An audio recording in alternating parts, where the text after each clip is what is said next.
Hello বন্ধুরা, কেমন আছো? নিশ্চয়ই সকলে ভালো আছো। আমিও অনেকটাই ভালো আছি। রেডি হয়ে নিয়েছি, একটু দত্তপ্রিয়া যাবো। একটু বেরোনোর আগে একটু কেনাকাটা আছে। যাই হোক, তো দেখলাম একেবারে ভিডিওটা আসার সময় আবার ভাইপো ভাইজির সঙ্গে দেখা করে আসবো। আ ওখানে একটু কাজও আছে ভাইয়ের সঙ্গে। তা দেখলাম যে একেবারে রেডি যখন হয়েছি বসে ভিডিওটা করে নিয়ে তারপরে বেরোবো। আর একটু তাপটাও কমুক। রোদের তাপ প্রচণ্ড। যাই হোক, আজকে মন্দিরার ভিডিও নিয়ে বলবো। মন্দিরা সেজেছে, একটা লুক দিয়েছে এবং বৌমা সাজিয়ে দিয়েছে ওর। বৌমা শাশুড়িকে সাজিয়ে দিয়েছে। কেমন হয়েছে? ও জিজ্ঞেস করেছে। সবাই যে যার মতো করে তার মতামত দিচ্ছে। এবার আমি আমার মতামত আমার জায়গা থেকে দেবো। আমার আমার চিন্তাভাবনা, আমার রুচি, আমার অভিজ্ঞতা থেকে আমি দেব। কথা হচ্ছে, ওর কমেন্ট বক্সে কিছু কমেন্ট এসছে। যেভাবে ওকে ওর শ্বাসটাকে অ্যা কদর্যভাবে দেখিয়েছে, ততটা খারাপ কিন্তু মন্দিরাকে লাগছে না। ততটা খারাপ লাগছে না। কারণ মন্দিরা এমনি দেখতে সুন্দরী। গায়ের রং ওর একটু চাপা, স্লাইট চাপা। কিন্তু ওর চোখ, নাক দারুণ সুন্দর দেখতে। হ্যাঁ, নরমাল সাজলে ওকে আরো বেশি সুন্দর লাগে। এটা স্বাভাবিক। নরমাল যদি ও সাজে ওকে বেশি সুন্দর লাগে। কিন্তু দেখতে হবে ও কি পারপাস সেজেছিল। ও কি পারপাস, এই সাজটা কিসের জন্য, এই লুকটা কিসের জন্য দিয়েছিল? গয়নার, যেমন গোল্ড প্লেট জুয়েলারির জন্য, গয়নার অ্যাড দেওয়ার জন্য ও সেজেছিল মূলত।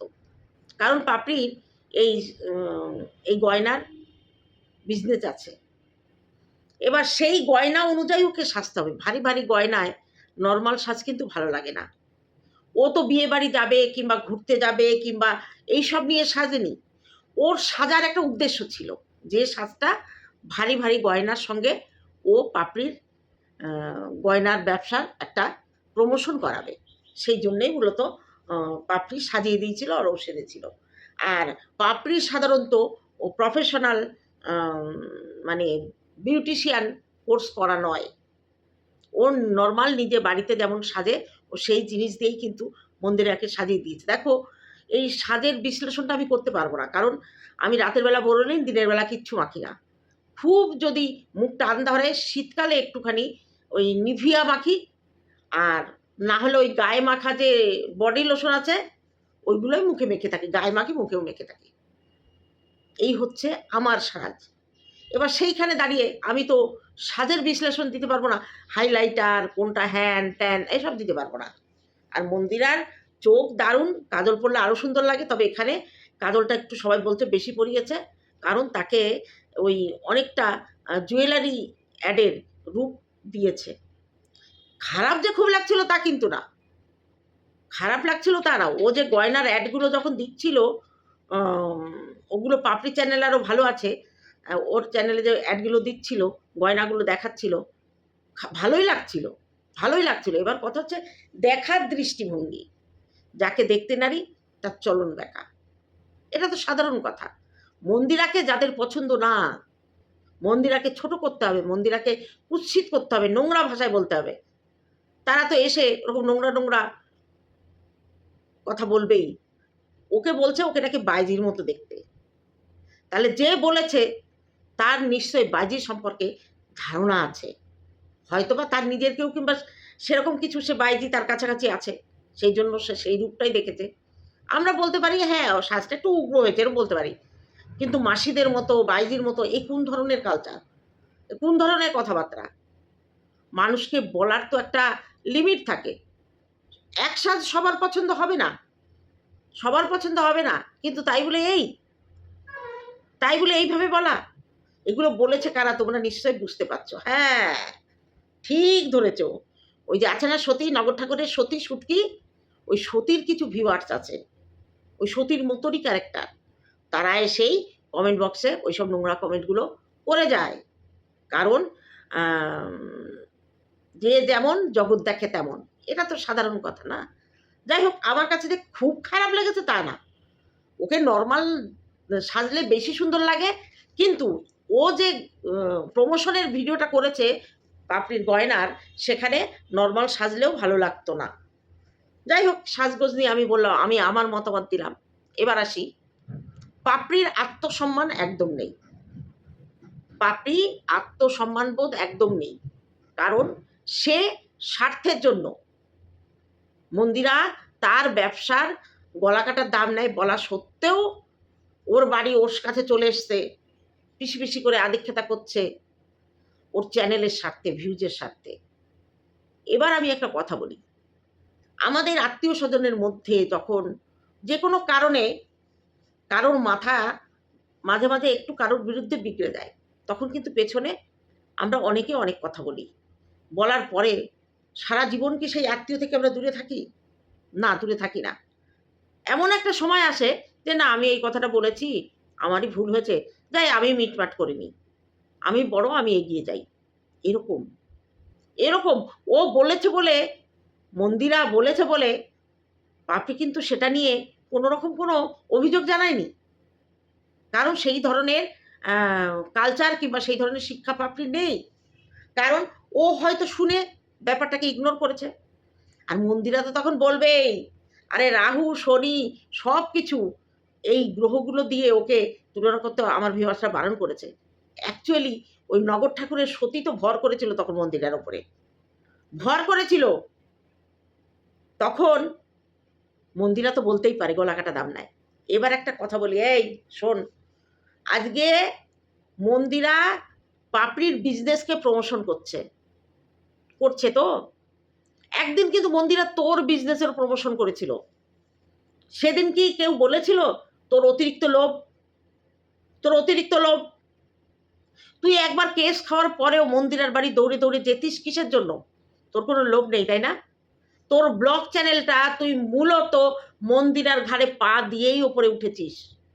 তুই বারবার বলিস না 5 লাখের চ্যানেলের মুখে লাথি মেরেছিস? না, তুই মারিসনি লাথি।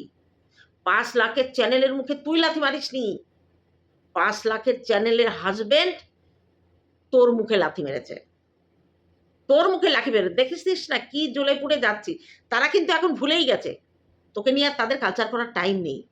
এখন দেখ তুই, তোর যে জ্বলনি ধরেছে না, উরি বাবা, বলে ওই বুড়িকে আমি পাত্তাই দিই না। আমার বুড়ির কথাগুলো তোর একদম পয়েন্টে পয়েন্টের কথা তোর জয়েন্টে জয়েন্টে গিয়ে ঝন্নাথ করে লেগে জ্বলে পুড়ে যাস, জ্বলে পুড়ে খাক হয়ে যাস। দেখ, তোর অভিশাপে কিচ্ছু হবে না, তোর অভিশাপে কিচ্ছু হবে না। তোর যে তুই যা, তোর অভিশাপ কাজে লাগতো যদি তোর চরিত্র ঠিক হতো। তুই হচ্ছিস অসতী, অসতীদের অভিশাপ কখনো গায়ে লাগে না, আরো মঙ্গল হয়। ভগবান উল্টে দেয়, ভগবান উল্টে দেয়। যত মানুষকে তুই অভিশাপ দিস, সেই অভিশাপ বুমেরাং হয়ে তোর দিকে ফিরে আসে। বুঝতে পেরেছিস কেন, কিভাবে? আজকে তুই মানুষকে নিয়ে বলছিস, তোকে নিয়ে কে কি বলছে কোনো ফারাক পড়ে না, তেমনি তো তুই কাকে নিয়ে কি বললি লোকের ফারাক পড়ে না, লোকের ফারাক পড়ে না। আজকে কি জ্বলুনি তোর হয়েছে বলতো, কি জ্বলুনিতে জ্বলছিস তুই? তোর ব্যবসার প্রমোশন মন্দিরা করেছিল, তোর জুয়েলারি পায়েল, ম্যাক্সিকোর পায়েল, তার আত্মীয় স্বজন রিলেটিভ প্রচুর টাকার গয়না তোর কাছ থেকে কিনেছে। তোর ফাটছে তো এখান দিয়ে না, তোর অ্যাকচুয়ালি একটা বড় ধরনের লস হয়েছে, বড় ধরনের লস হয়েছে। আজকে ওরা যে টাকার গয়নাগাটি তোর কাছ থেকে কিনতো, সেইটা তো তুই পাচ্ছিস না। সেইটা হয়তো এখন পাপড়ি পাবে, জানি না মন্দিরা ছাড়া আর ওদের কেউ পাপড়ির কাছে গয়না কিনেছে কিনা, তবে কিনবে, এখন তো কিনতেই হবে। ওদের শখ কেনার, ওর পড়ুক না পড়ুক, ওরা কিনে ঘরে রাখে। ভুলে যাস কি করে, ভুলে যাস কি করে? আজকে তুই কত বড় মিথ্যের অভিনয় করে চলেছিস তো নিজের জীবনে, তুই একটু ভাবিস? আজকে যেভাবে মন্দিরার কমেন্ট বক্স পড়ে পড়ে তুই ভিডিও করছিলি, ভাবতো তোর কমেন্ট বক্সে কী ধরনের কমেন্ট আসছিল। এখন তো তোর কমেন্ট বক্স থেকে তুই সেগুলো উড়িয়ে দিচ্ছিস। মন্দিরা তো কোনো কমেন্ট উড়ায় না রে, মন্দিরা কোনো কমেন্ট উড়ায় না। আজকে ভাবা যায় মন্দিরাকে কে কী বলছে, ওগুলো সব তোর ভিউয়ার্স, তোর মতো সতী এক একটা, তারা এসে মন্দিরার কমেন্ট বক্সে এসে ওরকম কমেন্ট করছে। আজকে মন্দিরা তার স্বামীর সঙ্গে চা খেতে যাবে বাইরে, সেটা নিয়েও তোর জ্বলুনি রে। কেন এত জলে, লোকেটা দেখে এত জ্বলিস কেন তুই? তোর বর তোকে চা খেতে নিয়ে যায় না, চুল্লু এনে তো খাওয়ায়। তোর বর তোকে চা খেতে নিয়ে যায় না, কারণ যাবে কি করে? ওই সাইকেলের পেছনে ঢং ঢং করে ঘন্টি বাজাতে বাজাতে যাবে? তোর কত জ্বলন দেখতো। সোমনাথের পিছনে চড়ে মন্দিরা চা খেতে যাচ্ছে প্রতিদিন, প্রতিদিন যাচ্ছে। তুই হজম করতে পারছিস না, হজম করতে পারছিস না। তোর একদম পায়ের তলা থেকে মাথা পর্যন্ত একেবারে ক্যাত ক্যাত করে মনে হয় কেউ লাথি মারছে। তার বাড়িতে তার ভাইজি, ভাইপো, ভাইপোর বউ ওরা এসেছে, আর মাটাকে কি চাকর বানিয়ে রেখেছে। চাকর কর্তার অর্থ কি? মায়েরা কোনোদিন চাকর হয় না। মায়েরা যদি মেয়ের সংসারে কোনো দায়িত্ব নিয়ে কাজ করে কিংবা কোনো সংসারে কাজ করে, সেটাকে চাকর বলে না, চাকর বলে না। আজকে সোমনাথ মন্দিরার সংসার, আর সেখানে নিপা এসে যদি হাতে হাতে কোনো কাজ করে, তাকে চাকর বলে? এখনো শরীর স্বাস্থ্য ভালো আছে, মেয়ে করছে, মেয়েকে যদি গুছিয়ে গাছিয়ে, নিপা কি করছে? সবজি কেটে দিচ্ছে, চাগুলো এগিয়ে দিচ্ছে। এগুলো মেয়ের সংসারে তো করেই। সন্তানের জন্য মায়েরা অনেক কিছু করে রে। আজকে যখন সন্তান জন্ম দেওয়া হয়, তুই বুঝবি না, তোর বোঝার ক্ষমতা নেই তো এগুলো। একটা মায়ের কি দায়িত্ব, তোর মা এসে তোর বাড়িতে করে না কেন বলো তো? কেন করে না? তোর মাকে ওই বাড়িতে কেউ পোছে না, তোর মাকে তোর শ্বশুর বাড়ির লোকে পোছে না। আমার আমার বড় মেয়ে ও শ্বশুর বাড়িতে যখন এখানে থাকতো, আমি যেতাম 2 ঘন্টা 1 ঘন্টার জন্য, 2 ঘন্টা 1 ঘন্টার জন্য। কোনোদিন যদি সারাদিনের জন্য গেছি, মেয়ে রান্না করতো, আমি বলতাম চল এইটা আমি করে দিই। তবে খুব কম। বড় মেয়ের বাড়ি আমি কাছাকাছি, আমি মেয়ের বাড়িতে গিয়ে থাকিনি বেশি দিন। ছোট মেয়ের বাড়িতে অগত্যা গিয়ে থাকতে হয়। ওদের রান্নার লোক আছে, কাজের লোক আছে, মানে বাসন আর একটা সবসময়ের লোক আছে ওর শাশুড়ি শ্বশুরের তদারকি করার জন্য, দেখাশোনার জন্য। তার মধ্যে গিয়েও না, মেয়ে জামাই যেটা খেতে ভালোবাসে সেটা রান্না করি, সেটা ওই রান্নার লোক আসার আগে টুক করে রান্না করে নিই। এইটা হচ্ছে মা। কারণ সন্তানের জন্য, জামাইটাও তো সন্তান হয়, সন্তানের জন্য মেয়ের বাড়িতে গিয়েও মা হাত নাড়তে পারে রে। সেটা চাকর হয়ে যায় না। সে কার জন্য করছে? মেয়ে জামাই নাতনির জন্য করছে। এই করায় একটা আনন্দ আলাদা রে। সেই আনন্দ তো তোর মা কোনোদিন পায়নি। আর ওই বাড়িতে তোর মায়ের সম্মান নেই। তোর মা বাবা এই বাড়িতে এলে ওপর থেকে যারা থাকে তারা ফিরেও দেখে না, দেখা করতে গেলে পেছন ঘুরে থাকে। কেন বলতো? আজকে মেয়ে শ্বশুর বাড়ি, শাশুড়ির জায়গা অন্যরকম থাকবে। তোর বর তো ভালো, তোর বর ভালো, বর ভালো হলে তাহলে যদি বর খারাপ হতো, শাশুড়িকে সম্মান দেয় না, শাশুড়িকে চোখে দেখে না, মেয়েকে চোখে দেখে না, মারধর করে, সেটা আলাদা। কিন্তু তোর মা তোর শ্বশুরবাড়ি কেন সম্মান পায় না বলতো? একমাত্র কারণ তোর চরিত্রের জন্য। তুই যে ভাগ্নেতার মাথা খেয়েছিস, সেটা তোর মা বাবাকে দেখলে তাদের রাগ হয়। দেখ, সন্তানরা ভুল করতে পারে। আমি যদি তোর মায়ের জায়গায় হতাম না, তোকে দুটো ঠাটিয়ে চড় মারতাম। চড় মেরে বলতাম, স্বামীর সঙ্গ যদি তোমার ভালো না লাগে, তুমি তোমার মতো থাকো। তাই এর মানে এই নয় যে স্বামী তোমাকে কি দিতে পারলো না পারলো তার জন্য তুমি স্বামীর ভাগ্নের সঙ্গে নিজের চরিত্র নষ্ট করবা। এইটা যদি তোর মা করতে পারতো, তোর শ্বশুর শাশুড়ি তোর মাকে সম্মান করত। বুঝতে পারলি? এটা ভাবার বিষয় আছে। এবার সোমনাথ তার শাশুড়িকে আগে ভালো চোখে দেখতো না, কারণ মেয়েকে একটা সময় সাপোর্ট করেছিল তাই। কিন্তু সেই দিনটা চলে গেছে। নিপা নিজেকে অনেক শুধরে নিয়েছে, মন্দিরা শুধরে নিয়েছে। এখন তারা মিলে মিশে সংসার করছে। নিপার বাড়িতে কে আছে? কেউ নেই তো, পাশেই থাকে। আর তেমন করে নিজেও কোনো কাজ করে না। ওই একটু ইউটিউব করে, আর মন্দিরাই তাকে দেয়। মন্দিরাই মাকে দেখে, দেখতেই পারে। তার একমাত্র মেয়ে, তার বাবা নেই, তার কোনো ভাই নেই, মায়ের দায়িত্ব নিতেই পারে।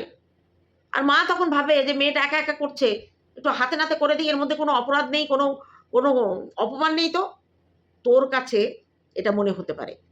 তোর দর্শকরা যারা এসে মন্দিরাকে ছোট করবে বলে আসে কমেন্ট করতে, সেই সব অসভ্য অভদ্র ভিউয়ারদের কাছে মনে হতে পারে যে নিপাকে কাজের লোক বানিয়ে রেখেছে। বুঝলি নগর ঠাকুরের সতী? তোর মানসিকতা কত নীচ, তোর আলাপ দেখলে বোঝা যায়। তুই বলছিস একজনকে এত খিস্তি দিয়ে বলছিস ও যখন মরবে তুই হোগা উঁচু করে নাচবি। হোগা উঁচু করে নাচে কখন? কখন রাতে? এর মানেটা কি? একটু বিশ্লেষণ করে বলিস তো। তুই এত নোংরা, ছি! তোর মুখ খারাপ, তোর চরিত্র খারাপ, তুই মানুষটাই পুরো খারাপ। নইলে মানুষ এই ধরনের মন্তব্য করে কি করে? ছি ছি ছি ছি ছি ছি ছি ছি! তুই এইসব শিখেছিস, তাই না? এইসব শিখেছিস? মাস্টারকে, তোর গুরুকে এইসব শেখানো? তোর বাবা না মা? কে রে? নাকি দুজনেই? তারা দুজনেই কি তোকে এই শিক্ষা দিয়েছে এইসব ভাষার? আমরা জীবনেও মরে গেলে এইসব ভাষা দিতে পারবো না। এই ওয়াইটিতে তো 4 বছর ধরে কাজ করছি। কেউ বলতে পারবে? কেউ বলতে পারবে যে কারোর সঙ্গে ইয়ার্কি মারতে গিয়ে কিংবা আড্ডা মারতে গিয়ে ওই ধরনের খিস্তি খামারি আমরা কেউ করেছি? আমার মুখ দিয়ে আজ অব্দি কোনো রকম নোংরা কথা কেউ বলতে পারবে না। আমি এটা গ্যারান্টি দিয়ে বলতে পারি। আর তুই দেখ কি ধরনের নোংরা কথা তোর মুখ দিয়ে বেরিয়েছে। হ্যাঁ, আমরা অনেকে বলতে পারি যে এই কথাগুলো যারা শুনেছে তারা কি করে শুনেছে? তারা তো ওত পেতে আছে। ওর কত ভেতর থেকে নোংরা বেরিয়ে আসে। ওর আসল রূপটা ফাঁদ পেতে ধরার জন্য ওকে এইভাবে উস্কেছে, ওর আসল রূপটা ধরার জন্য। কারণ ও মানুষটা, পুরো মানুষটাই একটা, ওর চারিদিকে একটা মেকির আবরণ তৈরি করে রেখেছিল। ওর চারিদিকটা ছিল নকল। ও মানুষের কাছে এসে মানুষের চরিত্র বিশ্লেষণ করতো। মানুষ ভাবতো, আমরা ভাবতাম ও কত সতী। আমরা ভাবতাম ও কত সতী। কারণ একটা ক্যারেক্টারলেস মানুষ আরো মানুষের যে ক্যারেক্টার নিয়ে আলোচনা করতে পারে তারাই পারে। আমরা এটাই ভাবতাম যে ওর নিশ্চয় চরিত্রটা ভালো।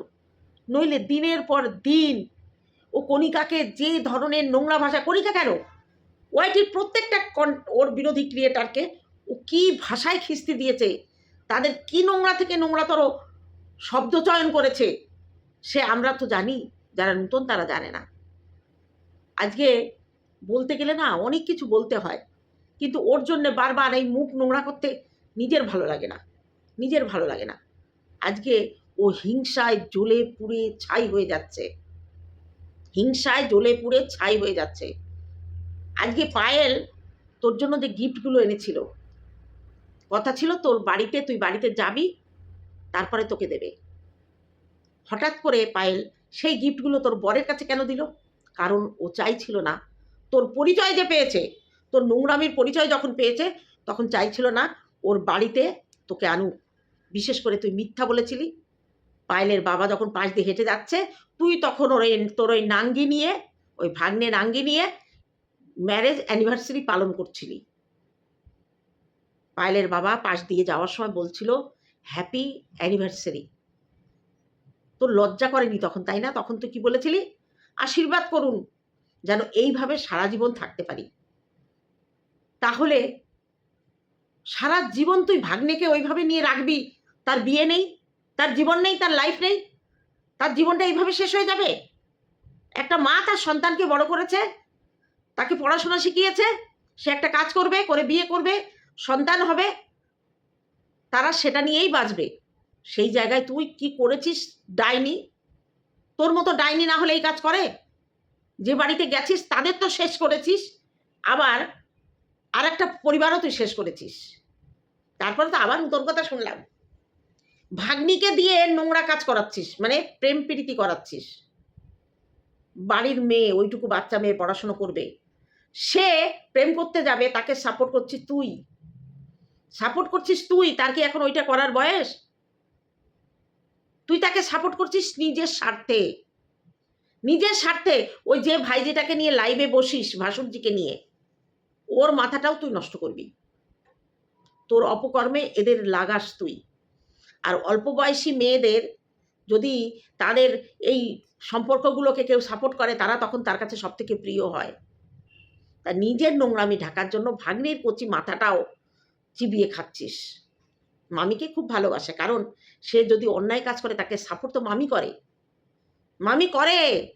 ভাগ্নের মাথাটা চিবিয়ে খেয়েছিস, তাকে শেষ করে দিচ্ছিস, তাকে নিংড়ে, তার থেকে সমস্ত কিছু নিংড়ে খাচ্ছিস, আবার ভাগ্নির মাথাটাও চিবাচ্ছিস।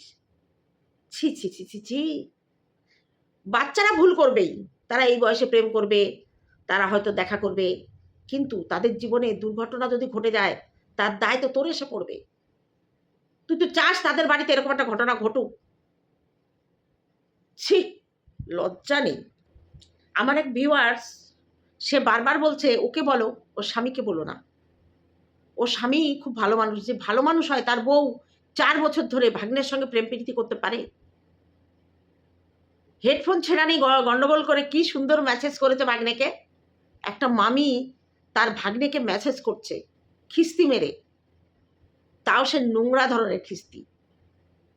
সত্যি তোর আপদ বাস্তব, তুই যে কি দিয়ে তৈরি, তুই যে কি দিয়ে তৈরি, গাটা নোংরা নর্দমা, একদম নর্দমায় দিয়ে তৈরি। ওই মাস্টারমশার দুর্ভাগ্য যে জীবনে ছেলের বউ হিসাবে তোকে পেয়েছিল, তার জীবনটাই পুরো নষ্ট। সে সন্তানকে তোর সঙ্গে বিয়ে দিয়ে জীবনের চরমতম ভুল করেছে। সেই ভুলের মাসুল ওই বয়স্ক মানুষটাকে দিতে হচ্ছে। তার চোখের সামনে তার নিজের রক্তের মেয়ের ঘরের ছেলের সঙ্গে তো তারই ছেলের বউ নোংরামি করছে। এগুলো আমরা গল্প কথায় শুনেছি। তুই জলজ্যান্ত উদাহরণ, নোংরামির একটা জলজ্যান্ত উদাহরণ, জলজ্যান্ত উদাহরণ। আজকে মন্দিরা তার ভাইপো ভাইপোর বউ এদের যত্ন করছে, তোর এত জ্বলে পুড়ে যাচ্ছে কেন রে? তোর এত জ্বলে পুড়ে যাচ্ছে কেন? সকালবেলা পুরি আর লুচি আর ছোলার ডালি তরকারি হোক ও কিনে এনে খাওয়াচ্ছে, বলছে একটা টিফিন তৈরি করে দিতে পারলো না। আমার বাড়িতে লোকজন আসবে, আমি তাকে কি দিয়ে আপ্যায়ন করবো সেটা তুই ঠিক করে দিবি? তুই ঠিক করে দিবি? আমার বাড়িতে লোকজন আসবে, আমি সকালে তাকে মুড়ি দেব নাকি লুচি তৈরি করে দেব না কিনে এনে দেব নাকি যে কোনো জিনিস তৈরি করে, সেটা আমার ব্যাপার। সেটাও তোর ইচ্ছা মতো হবে? সেটাও তোর ইচ্ছা মতো হবে, তাই না? চা বানিয়েছে খায়নি, হ্যাঁ নাই খেতে পারে, এমনিতেই পাপড়ির চায়ের নেশাটা একটু কম আছে, আমাদের মতো চা খোর না। তবে লুচি খাওয়ার পরে দুধ চা না খেয়ে লিকার চা খেলে হজমে উপকার হয়। বাড়িতে ওরা রয়েছে, ওদের রেখে আইসক্রিম, ওরা চা খেতে গেল, ওদের একটু কাজ ছিল, রাতে বিরিয়ানি এনেছিল, মটন বিরিয়ানি। দুপুরবেলা 3-4 পদে রান্না করেছে, ওই জন্য রাতে কিনে এনে খাইয়েছে। আরে কিনে এনে খাইয়েছে সেটা তার ব্যাপার, যাদের খাইয়েছে তাদের ব্যাপার, আর এর ব্যাপার। কত কত প্লেট মানে মটন বিরিয়ানি এনেছে, তাতে খরচ বেশি হয়েছে। হ্যাঁ, আমরা হলে মাংস কিনে এনে দুপুরবেলা যে রান্না করেছে অতগুলো, সে আবার রাতের বেলায় মটন রান্না করে তাকে খাওয়াবে এই গরমের মধ্যে? তুই কি ভাবিস? তোর ইচ্ছা মতো চলবে সব? তোর ইচ্ছা মতো চলবে? তোর এত জ্বলনি পোড়ানো কিসে? তোর এত জ্বলনি পোড়ানো কিসে? মন্দিরাকে নিয়ে ভিডিও করবি কর, ভিডিও করবি কর। এই হিংসায় জ্বলিস কেন? যখন তুই মন্দিরের বাড়ি গিয়ে লাল লাল ঝোল খেতিস, তখন বলতো ও সব কন্ট্রোভার্সি ক্রিয়েটারদের আগুন জ্বলে যাচ্ছে, তোদের দেখে নাকি হিংসায় জ্বলে যাচ্ছে। কোথায় গেল? ফুস ফুস। তোর মতো নাগিনের সঙ্গে বেশি দিন কেউ মিশতে পারে না। তুই বললি না মন্দিরার সঙ্গে কেউ কোনো বেশি দিন টিকতে পারে না, সেম তুই, সেম তুই। আজ পর্যন্ত কোন সম্পর্কটা তুই টিকিয়ে রাখতে পেরেছিস? হ্যাঁ, টিকিয়ে একটা সম্পর্ক তুই রাখতে পেরেছিস, সেটা হচ্ছে তোর ওই নাঙ্গি সম্পর্কটা, ওটা তুই টিকিয়ে রাখতে পেরেছিস 4 বছর টানা। বিরাট ক্ষমতা তোর, বিরাট ক্ষমতা। বাপরে বাপ, 4টে বছর একটা পাপ, একটা জলজ্যান্ত পাপিষ্ট কি অভিনয় করে গেছে মানুষের সঙ্গে। ইস, কি জ্বলুনি! এত জ্বলুনি নিয়ে তুই বাঁচিস কি করে রে? কি করে বাঁচিস? আর এত মেকআপ দিয়ে চলিস কি করে? এত মেকআপ দিয়ে মিথ্যা কথা বলে চলিস কি করে? তোর জীবনটাই তো মিথ্যের সাগর হয়ে গেছে রে। যত কম জ্বলবি তত শান্তিতে ঘুমাতে পারবি, যত কম জ্বলবি। আহারে, সব পরকীয়াকে সাপোর্ট করে করে শেষকালে ধরা পড়লো এও পরকীয়া করে। ইস, যেদিন যেদিন ভিডিওটা দেখলাম না, দেখো একজন আমাকে বলেছে আমার সঙ্গে যোগাযোগ করে তুমি ভিডিওটা দেখতে চাও। হ্যাঁ, ভিডিওটা ওইভাবে দেখাতে আমরা তোমাদের পারবো না, সামনাসামনি এলে কারোর কাছে পাঠানো যাবে না, সামনাসামনি এলে দেখতে পারবে। বলছি তো, ধর্ম তো বলছি সত্যি। ও 4 বছর ধরে ও নিজে যে সব নোংরামি করেছে তার স্বীকারোক্তি ওই ভিডিওতে আছে। ওকে সিঁদুর পরিয়েছে, ওর থেকে 12 বছরের ছোট ওর ভাগ্নে ওকে সিঁদুর পরিয়েছে। শাখা দিয়েছে বাপের বাড়িতে, বাবা মা সবার বোনেদের উপস্থিতিতে অ্যানিভার্সারি পালন করেছে। চলো কত বড় নাঙ্গি তোমরা বুঝে দেখো। তা চলো ও জ্বলতে থাকুক, আর আমাদের তাতে কোনো কিছু আসে যায় না, আমরা আমাদের কাজে ব্যস্ত থাকি। এখন যাব কোথায়? বাজারে। টাটা আমার ভিউয়ারদের জন্য।